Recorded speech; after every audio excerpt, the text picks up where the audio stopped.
23ஆம் தேதி ஓட்டு போடுறதுக்கு முன்னாடி இதை கொஞ்சம் பாருங்க. ஒரு கடவுளா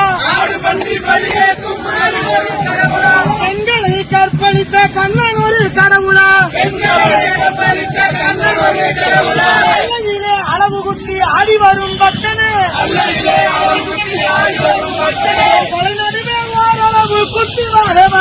கடந்த 2022 பெரியாரிய உணர்வாளர்கள் கூட்டமைப்பு என்ற பேர்ல மதுரையில் நடந்த செஞ்சட்டை பேரணி தான் இது.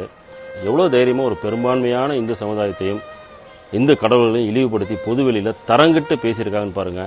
இவங்களுக்கெல்லாம் எப்படி மனசு வந்தது? இதற்கு அரசாங்கமும் அனுமதி கொடுத்தது. அப்படியே இந்த வீடியோவும் பாருங்க.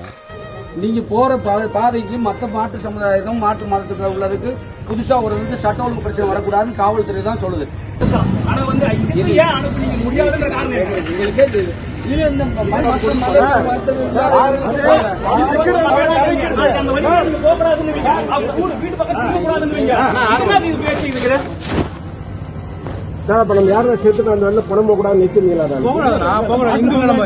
போன வருஷம் கிருஷ்ணகிரியில் நடந்த நவராத்திரி விழாவில் துர்கை அம்மன் தேர் போகக்கூடாதுன்னு ஒரு காவல் ஆய்வாளர் சொல்றாரு.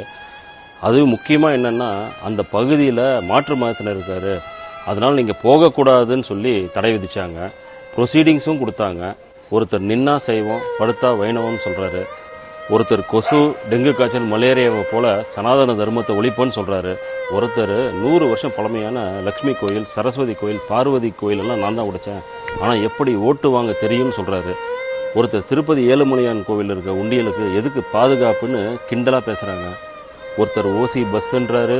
ஒருத்தர் 1000 ரூபாய் வருது, மொபைல் வாங்கிக்கோ, யாருக்கிட்டனாலும் பேசலாம், உனக்கு 1000 உங்க அம்மாவுக்கு 1000 அப்படின்றாரு.